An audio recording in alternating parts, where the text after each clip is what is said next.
wabarakatuh. Alhamdulillahirabbil alamin wa bihi nasta'in ala umuri dunya waddin. Wassalatu wassalamu ala asyrafil anbiya'i wal mursalin wa ala sayyidina Muhammadin wa ala alihi wa sahbihi ajma'in. Rabbi shrah li sadri wa yassir li amri wahlul 'uqdatam min lisani yafqahu qawli.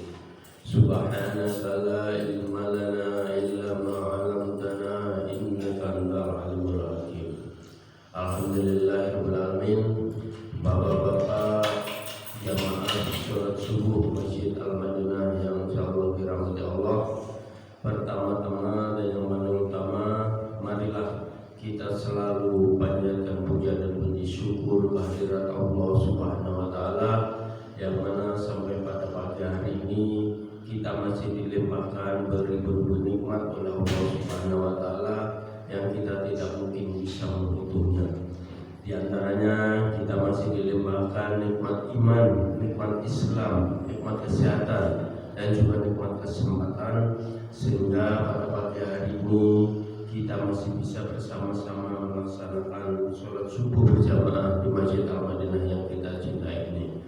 Yang insyaallah nanti kita akan lanjutkan dengan kajian pada subuh yang akan diisi oleh guru kita Bapak Ustaz Mahar Al-Qusam. Alhamdulillah beliau sudah hadir di tengah-tengah kita.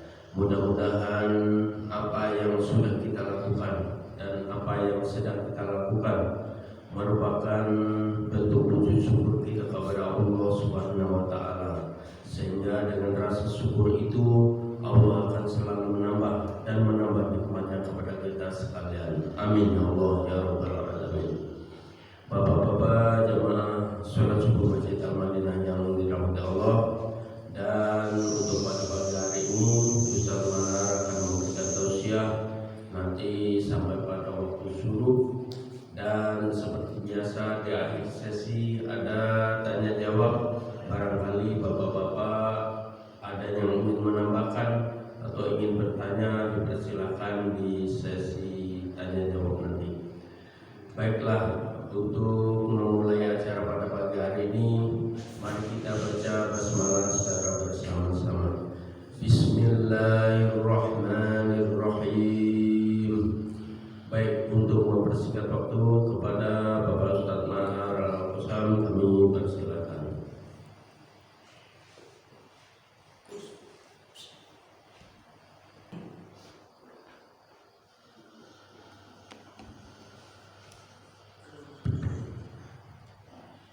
Bismillahirrahmanirrahim. Assalamualaikum warahmatullahi wabarakatuh. Alhamdulillah alladzi allafa qulubina fa asbahna bi ni'mati ikhwana. Asbahna ala fitratil Islam wa kalimatil ikhlas wa ala dini nabiyina Muhammadin sallallahu alaihi wasallam وعلى ملة عبدنا إبراهيم حنيفا وما كان من المشركين. أشهد أن لا إله إلا الله وحده لا شريك له وأشهد أن محمدا عبده ورسوله لا نبي بعده. وقال الله تعالى في القرآن الكريم: أعوذ بالله السميع العليم من الشيطان الرجيم. بسم الله الرحمن الرحيم. اقرأ باسم ربك الذي خلق خلق الإنسان من علق اقرأ وربك الأكرم. صدق الله العظيم وصدق الله النبي الكريم. Alhamdulillah, selayaknya rasa syukur kita prioritaskan yang menjadi aspek rasa terima kasih kita kepada Allah Azza wa Jalla yang masih memberikan kita nikmat, wabil khusus nikmat hidup. Setelah beberapa jam yang lalu Allah memberikan kita, mematikan kita sementara, dan Allah hidupkan kembali. Bagian dari rasa syukur kita, nikmat Allah yang tidak semuanya manusia hambanya Allah dapatkan itu. Baru sebentar saja kita mendapatkan informasi orang yang Allah hentikan nikmatnya, Allah kembali pulang, Allah perintahkan pulang. Dan semoga Allah jadikan almarhum Bapak Karim husnul khatimah.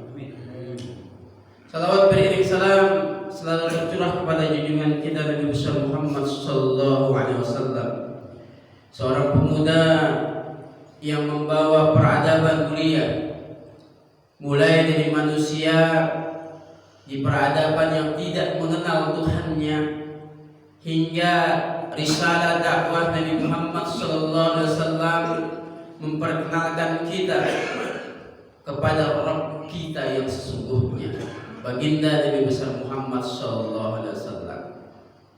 Bapak-bapak yang dimuliakan Allah Subhanahu wa taala, sesungguhnya hidup kita, hadirnya kita di muka bumi ini, Allah sudah perjelas apa visi dan tujuannya, yaitu untuk beribadah kepada Allah Azza wa Jalla.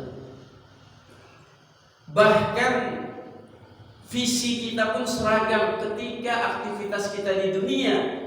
Apapun profesi kita, apapun kegiatan kita, apapun aktivitas kita, visinya jelas. Kita hidup di dunia, yang kita lakukan aktivitas itu adalah untuk meraih kebahagiaan. Betul Bapak-bapak ya? Kita menjadi karyawan untuk mendapatkan kafalah, kita menjadi sebuah entrepreneur, pengusaha untuk mendapatkan keuntungan. Hatta profesi-profesi yang lain tujuannya satu, untuk menjadikan hidup kita bahagia.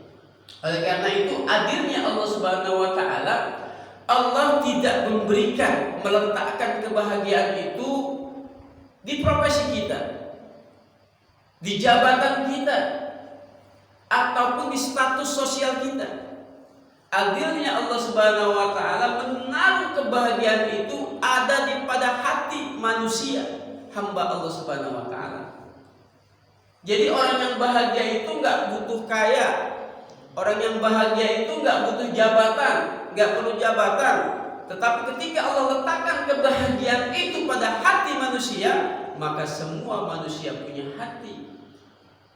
Akan tetapi tidak semua manusia mempunyai jabatan yang tinggi. Itulah adilnya Allah Subhanahu wa taala ya, tentang yang namanya bahagia. Ya. Ada orang yang mau bergelimpangan harta, kalau Allah enggak letakkan bahagia, enggak bahagia Bapak. Ada orang yang miskin harta, tapi kalau Allah letakkan kebahagiaan di hatinya dengan bersyukur, dia akan merasakan kebahagiaan Bapak. Ya. Oleh karena itu, kita tidak tahu, karena kebahagiaan itu Allah letakkan di hati manusia. Kita tidak tahu indikator atau barometer seseorang itu bahagia. Oleh karena itu, salah satu ulama salaf menggambarkan tanda-tanda orang yang bahagia.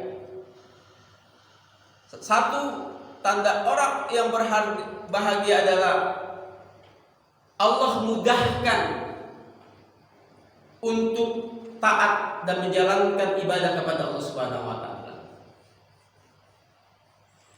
Bapak-bapak yang dimuliakan Allah Subhanahu wa taala, ternyata salah satu tanda orang yang bahagia adalah Allah mudahkan ia untuk taat kepada Allah Subhanahu wa taala.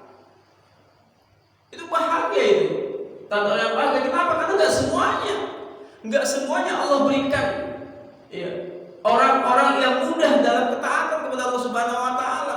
Hatta luasnya Masjid Al-Madinah tidak penuh dalam salat subuh. Karena kenapa? Karena tidak semua Allah berikan ketaatan untuk wilayah yang ada yang mengelilingi Masjid Al-Madinah. Ya. Oleh karena itu Bapak-bapak yang dimuliakan Allah Subhanahu wa taala, ya. Bicara masalah ketaatan, ya. Ketika kita mampu melakukan sholat subuh berjamaah di masjid, ini bukan bicara jam berapa kita tidur, Bapak-bapak. Ya. Ketika kita hadir mampu melaksanakan sholat subuh berjamaah, ini bukan bicara jam berapa kita tidur, tapi Allah berikan keimanan bagi hamba-hambanya, ya. Dan hamba-hambanya yang Allah berikan keimanan yang kuat, maka lahir ketaatan. Bangunnya kita karena ketaatan kepada Allah Subhanahu wa taala. Inilah bentuk kebahagiaan yang Allah berikan, tanda orang yang Allah berikan kebahagiaan, Bapak-bapak. Maka bahagialah kita, bersyukurlah kita ketika Allah merutinkan kita bangun tepat untuk bisa melakukan sholat subuh berjamaah, maka itu adalah bagian dari sebuah rasa cintanya Allah kepada hambanya. Ya, karena nggak semua. Coba kalau andai kata di masjid punya absen, ya punya absen, yang sholat subuh di RT 5 berapa, yang di RT 15 berapa, yang di RT 16 berapa. Nah, mungkin bisa ketahuan tuh siapa saja tanda-tanda orang yang diberikan kebahagiaan pada Allah di hari itu. Ya. Maka Allah berfirman di surat At-Taha, "Wa man ittaba'a hudaya fala yadillu wa la yashqa." Maka barang siapa mengikuti petunjukku, dia tidak akan sesat dan tidak akan celaka. Ya. Jadi konsepnya adalah orang-orang yang Allah berikan kasih sayangnya, Allah berikan cintanya, adalah orang-orang yang mampu menggerakkan hatinya untuk mudah taat kepada Allah Subhanahu wa taala. Ya. Mudah taat kepada Allah Subhanahu wa taala. Ya. Bapak-bapak yang dimuliakan Allah Subhanahu wa taala, paling tidak ilustrasi ini sederhana. Ya, sederhana. Ketika saudara-saudara kita yang masih Allah berikan beratnya untuk taat menjalankan sholat tepat waktunya, maka sesungguhnya mereka bukan nggak sadar kalau sholat tepat waktu adalah kewajiban. Ya Bapak-bapak ya, mereka bukan nggak sadar. Mereka paham dengar azan, mereka tahu azan, bukan berarti mereka nggak paham kalau seandainya azan menjadi bagian panggilan kita untuk menghadap Allah. Akan tetapi Allah nggak mudahkan untuk taat kepada Allah. Itu yang jadi PR-nya dalam hatinya. Ya. Jadi berbahagialah kita ketika hati kita tersentuh, ketika hati kita merespon panggilan Allah dengan segera. Itu bagian dari tanda orang-orang yang bahagia. Ya. Oleh karena itu kalau kita mau lihat keimanan kita, ya, kita sendiri, maka coba lihat respon hati kita ketika kita ada dapat panggilan Allah Subhanahu wa taala. Orang-orang yang ketika dipanggil Allah azan, dia hadir di masjid, imannya masih standar, Bapak-bapak. Imannya masih standar. Yang lebih standar gimana? Ya. Korban baru hadir. Itu lebih standar. Jadi kalau dipanggil Allah azan, ya, baru ke masjid, itu imannya masih standar. Tetapi ketika imannya jauh di atas, maka bu azan ia tunggu. Sebelum azan dia hadir. Dia lakukan sunnah-sunnah, dia hidupkan sunnah-sunnah, mulai dari sholat wudunya, mulai dari sholat tahiyatul masjidnya hingga qobliyah. Ini adalah orang yang imannya di atas standar, Bapak-bapak. Jadi kita lihat pada diri kita, respon hati kita, respon diri kita, sejauh mana keimanan kita. Yang standar ketika azan baru hadir, yang di atas standar dia sebelum azan sudah hadir. Kenapa? Orang yang keimanannya di atas standar, dia tahu kapan waktunya azan, dia tahu kapan waktunya qomat, dia tahu kapan menjadi orang-orang yang berhenti sejenak kegiatannya untuk menghadap Allah Subhanahu wa taala. Ya. Oleh karena itu, barang siapa yang Allah karuniakan iman dalam hatinya, ya, kemudian Allah mudahkan ia untuk yang melakukan ketaatan, maka dibukakan bagi baginya pintu-pintu kebahagiaan. Oleh karena itu pertahankan. Walaupun Rasulullah Shallallahu Alaihi Wasallam mengingatkan kita yang namanya iman al-wajib wa yanqus, maka pertahankan keimanan kita agar kita selalu menjadi orang-orang yang membahagiakan diri kita. Yang kedua, orang-orang yang mempunyai tanda kebahagiaan adalah orang yang bersahabat dengan orang-orang soleh. Orang yang bersahabat dengan orang-orang soleh. Bapak-bapak yang dimuliakan Allah Subhanahu wa taala, Rasulullah Shallallahu Alaihi Wasallam menggambarkan keimanan seorang umat Rasulullah, hambanya Allah Subhanahu wa taala, dengan melihat kawannya. Jadi seseorang itu terbentuk karena kawannya, bapak-bapak. Kalau kawannya taat kepada Allah Subhanahu wa taala, insya Allah dia akan taat kepada Allah Subhanahu wa taala. Kalau kawannya jauh dari Allah Subhanahu wa taala, dia juga akan jauh dari Allah Subhanahu wa taala. Oleh karena itu, menjadikan sahabat orang soleh adalah bagian dari sebuah keharusan kita agar kita mendapatkan sebuah manfaat. Orang-orang yang soleh akan mengingatkan kita. Orang-orang soleh akan memberitahu kita apa yang tidak kita tahu. Orang-orang soleh akan menggandeng kita untuk sama-sama berada di jalan Allah Subhanahu wa taala, untuk sama-sama berhimpun di dalam surga Allah Subhanahu wa taala. Oleh karena itu, orang-orang yang bahagia adalah orang-orang yang menjadikan orang-orang soleh sebagai sahabatnya. Di dalam diskusi digambarkan bagaimana manfaat mendapat orang-orang yang soleh. Suatu ketika orang soleh itu bertanya kepada Allah Subhanahu wa taala tentang sahabatnya fulan yang tidak ada di dalam surganya Allah Subhanahu wa taala. Bayangkan, kalau orang soleh dapat masuk surga Allah Subhanahu wa taala, dia cari sahabatnya. Dia tanyakan, ya Allah, di mana fulana? Sesungguhnya sahabatku itu di dunia begitu baik denganku. Maka Allah, apa kata Allah? Panggillah dia, jemput ia di nerakaku. Bayangkan, bapak-bapak. Jadi manfaat orang yang soleh itu bukan hanya di dunia, di akhirat pun dia bermanfaat buat kita. Ketika kita tidak masuk surga, dia akan memberikan syafaat untuk diri kita masuk dalam surga Allah Subhanahu wa taala. Makanya kalau berkumpul dengan orang-orang soleh, dia mengingatkan kita kepada Allah Subhanahu wa taala. Tapi kalau kita berkumpul dengan orang-orang yang ambisiusnya, apa yang dibicarakannya, orientasinya di dunia, maka kita akan selalu menjadi orang-orang yang disibukkan oleh dunia. Oleh karena itu, bapak-bapak yang dimuliakan Allah Subhanahu wa taala, kata Rasulullah, barang siapa hamba Allah Subhanahu wa taala, umat Rasulullah SAW yang menempuh jarak hadir dalam majelis ilmu, maka Allah mudahkan ia jalan menuju surga Allah Subhanahu wa taala. Mudah-mudahan kita yang hadir adalah orang-orang yang dimudahkan Allah untuk menuju surganya Allah Subhanahu wa taala. Amin ya rabbal alamin.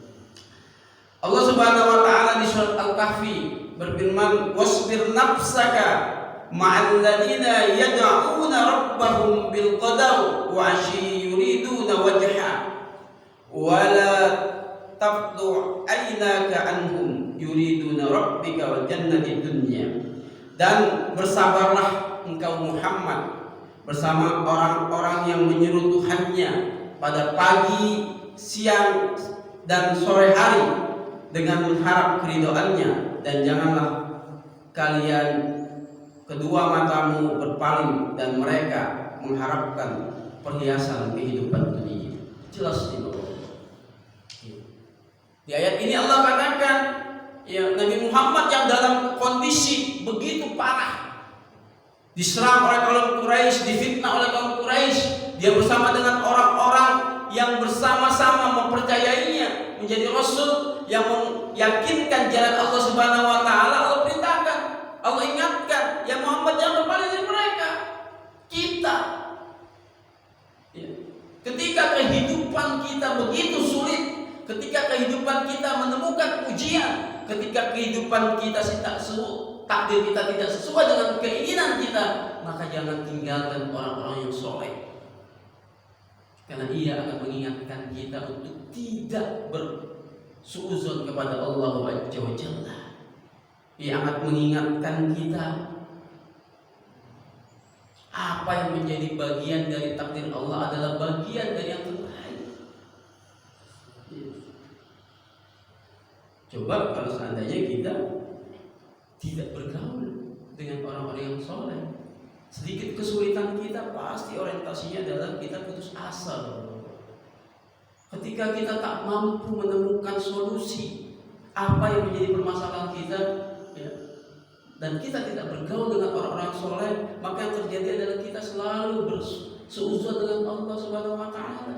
Akan tetapi tidak, ketika kita berteman dengan orang-orang yang soleh, kesulitan apapun, orientasi apapun yang menjadi bagian yang salah, maka dia akan benarkan. Ya. Oleh karena itu, banyaklah kita menjadi orang-orang yang berkumpul dengan orang-orang yang soleh yang mengingatkan kita kepada Allah Azza wa Jalla. Ini penting, karena ini bagian dari sebuah keselamatan. Oleh karena itu, bapak-bapak yang dimuliakan Allah Subhanahu wa Ta'ala, sesungguhnya jadilah kita menjadi orang-orang khairun nas anfa'ul nas. Kita menjadi orang yang bermanfaat. Kalau kita tidak soleh, paling tidak kita menjadi orang bermanfaat bagi saudara kita. Kalau kita tidak menjadi orang yang begitu taat kepada Allah Subhanahu wa Ta'ala, paling tidak kita menjadi orang yang mampu memberikan ketenangan bagi saudara kita. Ya. Kalau kita bukan menjadi orang yang ahli ilmu, kita yang fakir ilmu, paling tidak kita menjadi orang yang mampu menyejukkan kata-kata kita kepada saudara kita. Ini penting. Ya. Oleh karena itu, bapak-bapak ini dimuliakan Allah Subhanahu wa Ta'ala, hadirnya kita dimanapun, jadilah orang-orang yang bermanfaat. Khairun nas anfa'ul nas. Selanjutnya, ya, orang-orang yang mempunyai tanda kebahagiaan dunia dan akhiratnya adalah orang-orang yang berakhlak baik terhadap saudara-saudaranya. Akhlak yang baik. Salah satu orang-orang yang dijamin masuk surga Allah Subhanahu wa Ta'ala yang punya akhlak ketika bertemu dengan saudaranya adalah dia mengucapkan salam, bapak-bapak. Ya, sederhana, kecil, enteng. Ya. Sederhana ketika mengucapkan salam. Ya. Assalamualaikum. Ya. Ini akhlak. Ya. Bahkan akhlak pun adalah bagian tugas Rasulullah SAW untuk merubah, ya, merubah akhlak-akhlak manusia pada saat itu. Ya. Innamal buistu. Ya. Allah memerintahkan Nabi Muhammad memperbaiki innamal buistu. Ya. Memperbaiki akhlak. Kenapa akhlak saat itu manusia begitu bejatnya? Ia tak mengenal Tuhannya. Ya.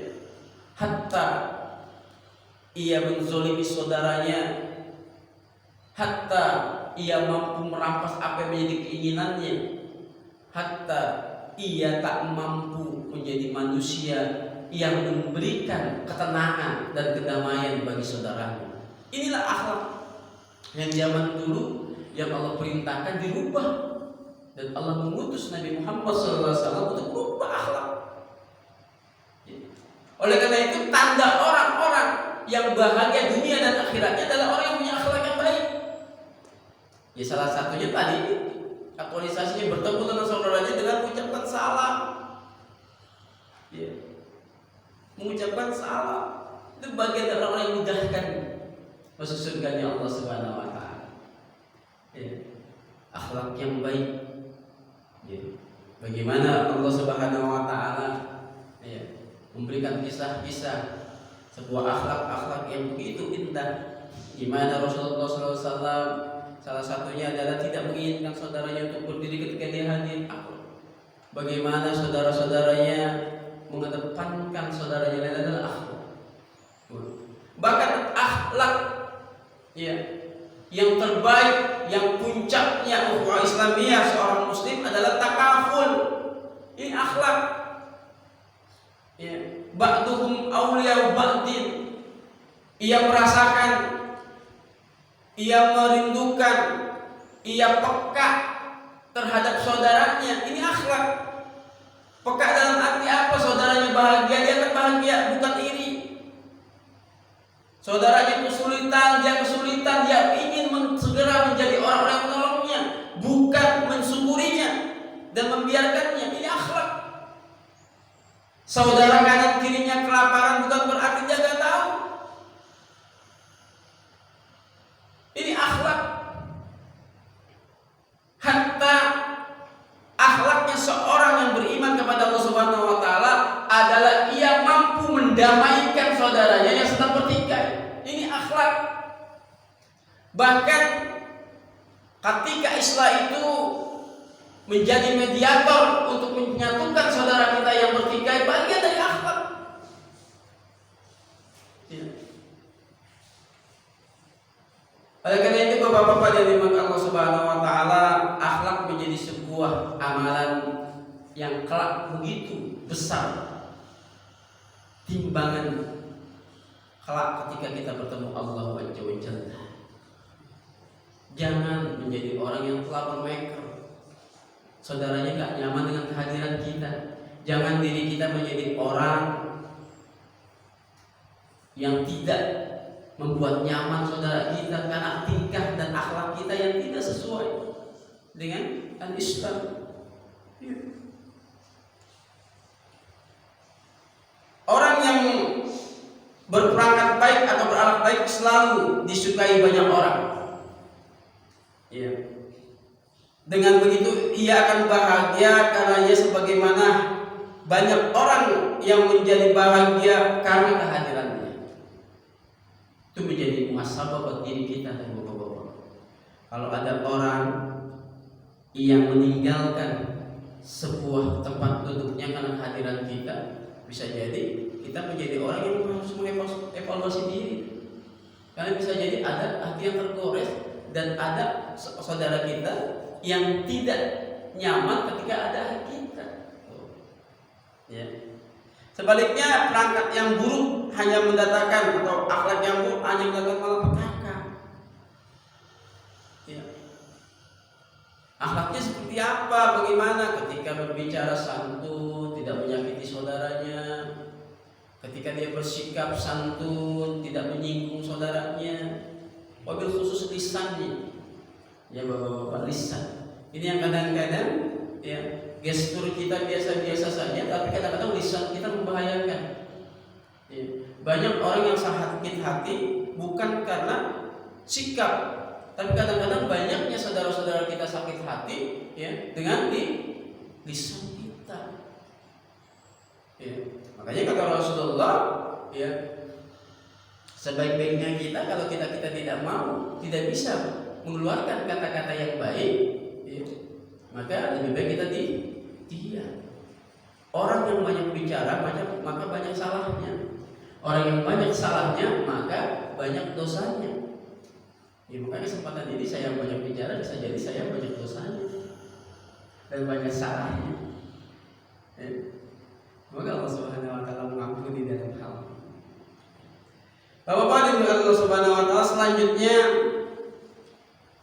orang-orang atau tanda-tanda orang bahagia adalah orang yang mengedepankan, mengupayakan ya, kebaikan untuk saudaranya. Ya. Ihsan bapak-bapak.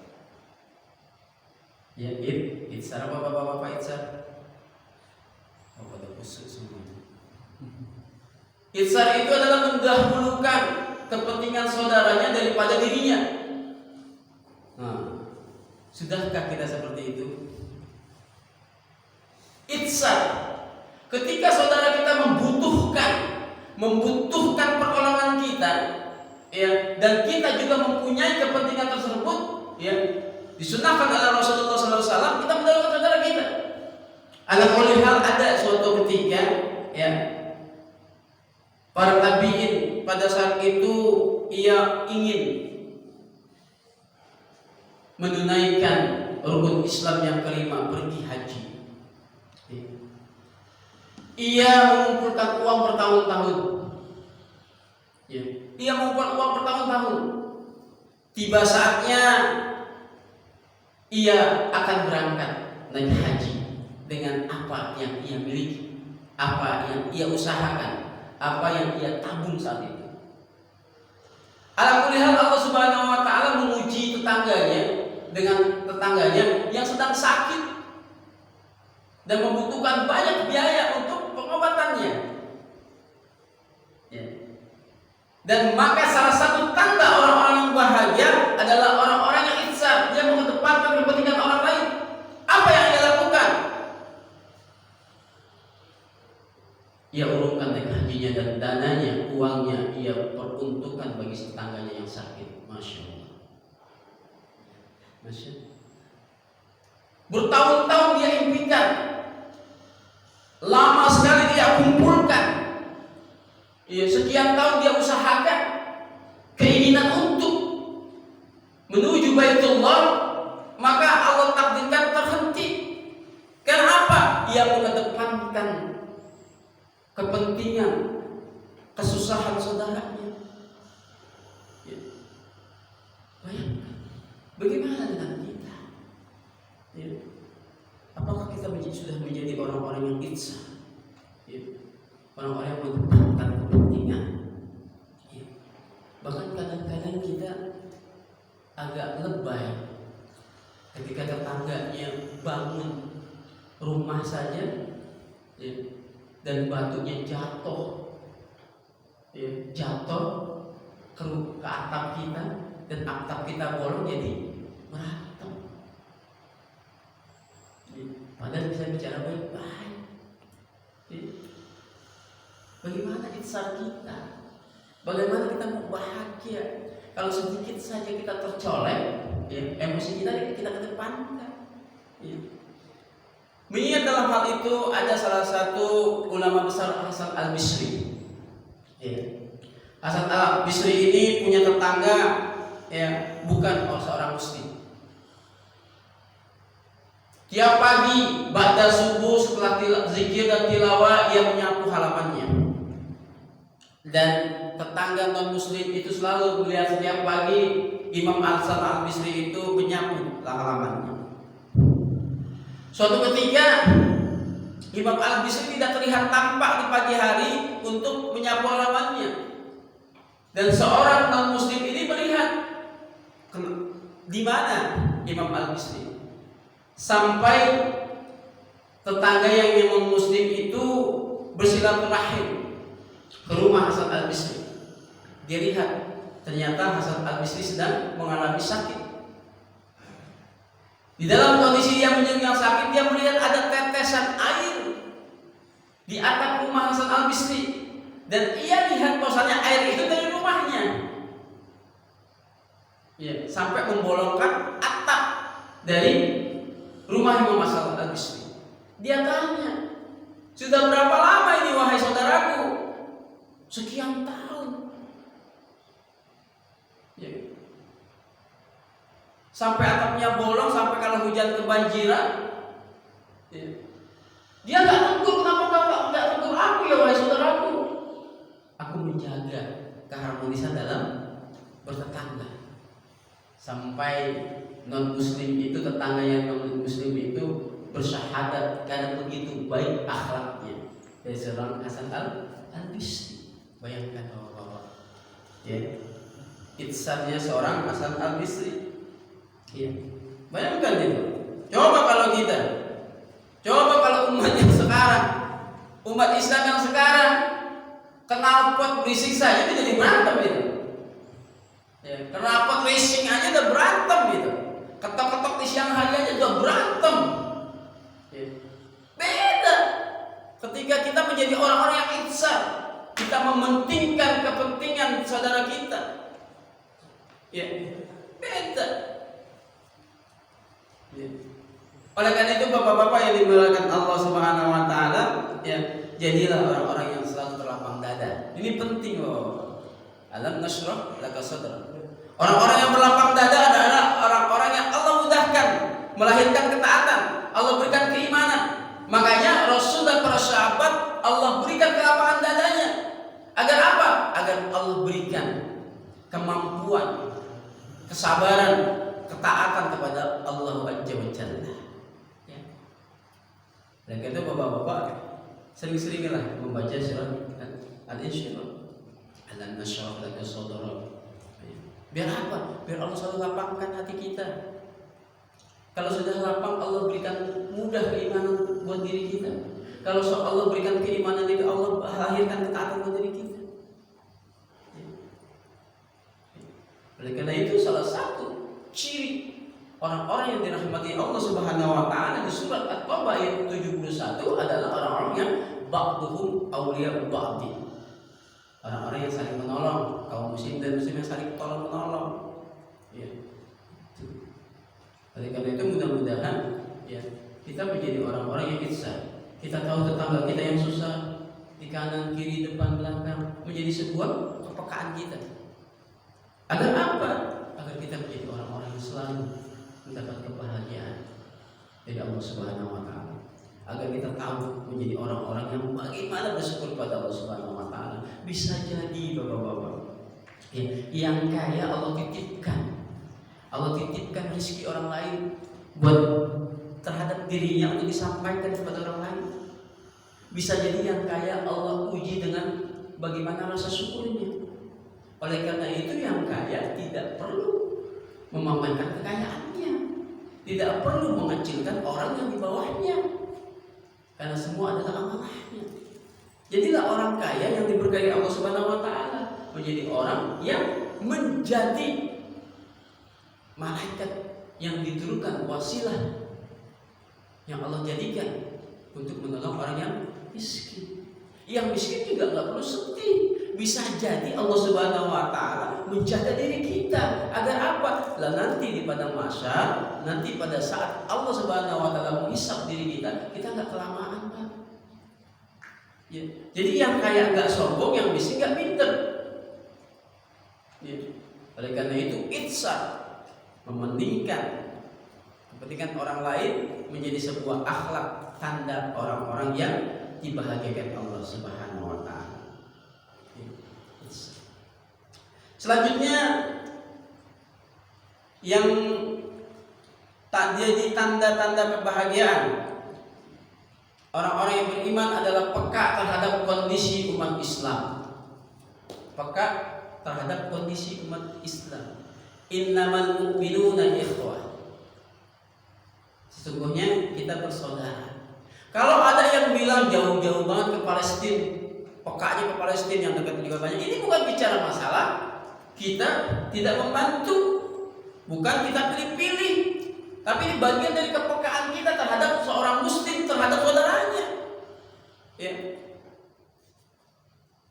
Jadi kepekaan kita terhadap umat Islam, kondisi umat Islam, saudara kita yang sedang melakukan adalah bagian dari sebuah tanda Allah berikan kebahagiaan pada seorang muslim. Ya. Wal mu'minuna wal mu'minat ba'duhum awla ba'din tadi. Ya. Kita mendoakan hampir alhamdulillah setiap hari di salat subuh kita selalu dipimpin oleh Ustaz Ali, selalu ada kalimat Allahumma ansuril mujahidin fi Palestin. Bagian dari kepekaan kita. Ya. Kalau kita punya harta mungkin kita berikan. Kalau kita mampu berjihad mungkin kita mampu berjihad. Jadi jangan justru malah menjadi seorang muslim yang melecehkan. Ya. Iran menyerang Israel. Oh, Islam. Iran kan bukan Islam. Iran kan Syiah. Wah, dipeributkan hal-hal remeh-temeh. Ya. Bukan justru malah kita menjadi orang yang mendukung orang zalim dihabisi. Ya. Maka orang-orang yang peka dalam kondisi umat Islam adalah orang-orang yang kebahagiaan dalam kehidupannya dunia dan akhiratnya. Ia selalu menjadi anasir-anasir, unsur-unsur yang menghidupkan kegiatan-kegiatan umat Islam yang bentuknya adalah syiar dakwah. Oleh karena itu bahagialah orang-orang yang aktif di masjid, menjadi anasir-anasir, unsur-unsur yang menyampaikan syiar dakwah kalimat Allah Subhanahu wa taala. Itu penting. Ya, bahagia, Pak. Bayangkan kalau ada orang-orang yang menjadi panitia zakat di tiap Ramadan, ya, ada orang-orang yang menjadi panitia kegiatan Isra Mi'raj, Maulid Nabi atau kajian-kajian yang lain yang ada di dalam masjid, kegiatan program masjid, berbahagialah. Karena itu adalah unsur-unsur, ya, anasir-anasir yang mampu membahagiakan kita, Bapak-bapak. Ya. Kadang-kadang orang-orang yang picik pemikirannya adalah orientasinya dalam cuan, bergerak karena cuan, entah nggak ngelihat dia mau di masjid kek, mau di tempat lain kek, bergeraknya karena cuan. Salah. Justru malah orang-orang yang bergerak menyampaikan syiar dakwah Allah Subhanahu wa taala kelak akan membahagiakan dirinya dan Allah berikan solusi terbaik dari kesulitannya. Ya, saya pernah bilang beberapa bulan yang kemarin pada saat saya berbicara di sini. Saya bilang saat ini Allah takdirkan saya dalam kondisi nggak kerja. Ya, sama Babe Irwan di sini, sama Pak Abi juga. Tapi saya yakin Allah akan berikan. Ya, Allah akan berikan aneh solusi terbaik, jalan terbaik. Ya. Solusinya apa? Jangan sampai telat sholat berjamaah. Jangan sampai meninggalkan tilawah Quran. Tetap dekatkan diri pada Allah Subhanahu wa taala. Ya, karena memang jelas. Ya, wa may yattaqillaha yaj'al lahu makhraja. Ya, siapa yang yakin kepada Allah Subhanahu wa taala, Allah akan berikan. Alhamdulillah, enggak lama Allah kasih. Akhirnya kembali lagi Allah berikan maisha. Betul, dari bagian janji Allah Subhanahu wa taala. Ya. Oleh karena itu, ya, menjadi, ya, orang-orang yang menjadi kontributor peka terhadap kegiatan-kegiatan dakwah umat Islam, umat Muslim bagian dari kebahagiaan. Dan kebahagiaan itu akan lahir sebuah pertolongan Allah dari kesulitan-kesulitan yang kita hadapi. Yang terakhir, Bapak-bapak yang Allah Subhanahu wa taala, orang-orang yang bahagia, ya, ya, dunia dan akhiratnya adalah orang yang mampu, ya, menjaga mengelola waktunya. Ya, mampu mengatur waktunya. Ini kadang-kadang waktu itu kita paham, waktu kita hanya dalam sehari 24 jam. Akan tetapi kadang-kadang ada saja hal yang tidak kita lakukan padahal sesungguhnya kita sudah mengetahui. Contoh kecil, kita tahu yang namanya zuhur jam 12 ya Pak ya. Jadi sekitar jam 12. Ya, tapi kita ngerjain sesuatu dunia, ngerjainnya setengah 12. Ya, padahal jam 12 kita tahu akan azan, setengah 12 kita melakukan sesuatu dunia, kegiatan dunia, yang akhirnya apa? Ya, lewat, terlambat. Oleh karena orang-orang yang muslim, ya, orang-orang muslim yang bahagia dalam kehidupannya adalah orang yang mampu mengatur waktunya. Dia tahu kapan dia harus melakukan duniawi, ya, kapan dia harus melepaskan duniawi. Makanya, ya, Rasulullah SAW yang menyenangkan kita qailah itu adalah sebelum zuhur, Bapak-bapak. Ya. Wah, andai kata, ya, semua perusahaan mengikuti sunnah Rasulullah, paling tidak setengah 12 kita udah tidur, Pak. Ya, setengah 12 kita udah tidur. Dalam rangka apa? Mempersiapkan sholat zuhur. Ya. Tapi sayangnya, ya kan, paling tidak kita hanya bisa ba'da zuhur, gak ada masalah. Ya, harusnya kita yang mungkin tidak Allah takdirkan menjadi karyawan, kita mampu menjalankan sunnah itu. Ya. Lalu kita juga menjadi orang-orang yang kadang-kadang tidak paham dengan amalan terbaik. Amalan terbaik seorang muslim, kata Rasulullah SAW mengatakan as-salatu ala waqiyah. Ini amalan terbaik, sholat tepat waktunya. Kembali lagi pada keimanan. Ya. Kita paham, saya sangat yakin semua umat Islam, umat muslimin paham hadis ini. Yang namanya sholat tepat waktu adalah bagian dari amal yang paling tertinggi di hadapan Allah Subhanahu wa taala. Tapi kenapa jarang presentase? Kalau kita mau hitung presentase Bapak-bapak, ya, kita hitung aja di blok O. Misalkan ya, blok O itu RT 15 ada 50 kakak. RT 5 mungkin sekian kakak. Paling tidak kesannya 150. 100 lah. 100 lah minimal. Ya 100. Tapi presentase orang yang Allah hadirkan di masjid ini bisa jadi cuma sekian persen. Ya, salah satunya adalah Allah tidak berikan lapang dadanya untuk taat kepada Allah Subhanahu wa taala.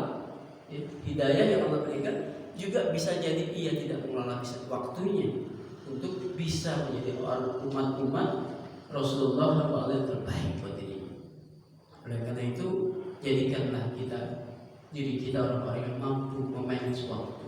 Kapan kita beristirahat, kapan kita bekerja, kapan kita menjadi orang-orang yang mampu beristirahat. Karena sesungguhnya nggak semuanya, nggak dari 0 tahun sampai sekian tahun kita bekerja. Coba orang-orang yang sudah pernah bakti kayak Ustaz Santo, ya.